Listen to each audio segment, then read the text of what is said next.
বলিউডের মিস্টার পারফেকশনালিস্ট আমির খান রিনা দত্তের সঙ্গে প্রথম সংসার বেঁধেছিলেন তিনি। এই সংসারে জন্ম নেয় কন্যা ইরা খান ও জুনায়েদ খান। বাবা মার পথ অনুসরণ করে কন্যা ইরার অভিনয়ে আসেনি, তবে পুত্র জুনায়েদ খান অভিনয়ে পা রেখেছে। তার অভিনীত প্রথম সিনেমা মহারাজ মুক্তির অপেক্ষায় রয়েছে। বাবার মতো অভিনয়ে মন দিয়েছে জুনায়েদ খান। তার শরীরের ওজন বেশি থাকায় সময় নিয়ে নিজেকে প্রস্তুত করছেন। শারীরিক অনেক পরিবর্তন এনেছেন তিনি। এজন্য তাকে অনেকটা ওজন কমিয়ে শারীরিকভাবে নিজেকে ফিট করেছেন।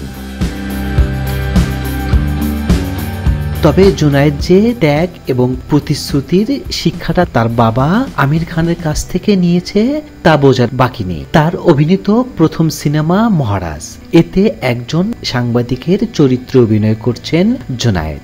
চরিত্রটি ফুটিয়ে তুলতে শারীরিক অনেক পরিবর্তন এনেছেন তিনি। পূর্বের জুনায়েদের ওজন অনেক বেশি ছিল।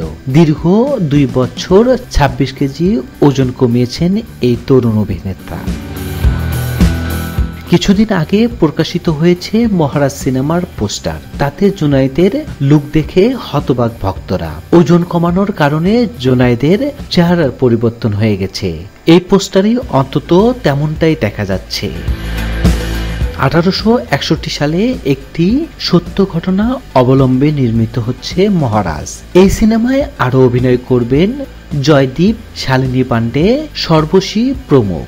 আগামী 14 জুন ওটিপি প্ল্যাটফর্ম নেটফ্লিক্সে মুক্তি পাবে মহারাজ।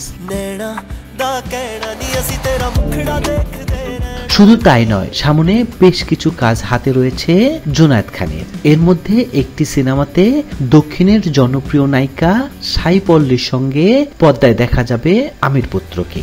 এছাড়াও বলিউডের জনপ্রিয় অভিনেত্রী শ্রীদেবীর ছোট মেয়ে খুশি কাপুরের সঙ্গেও আর একটি সিনেমার জুটি বাঁধার কথা রয়েছে তার। এছাড়া আমির খান প্রোডাকশন প্রযোজিত প্রীতম প্যারে নামে একটি ওয়েব সিরিজে প্রযোজনার দায়িত্ব সামলাচ্ছেন জুনায়েদ।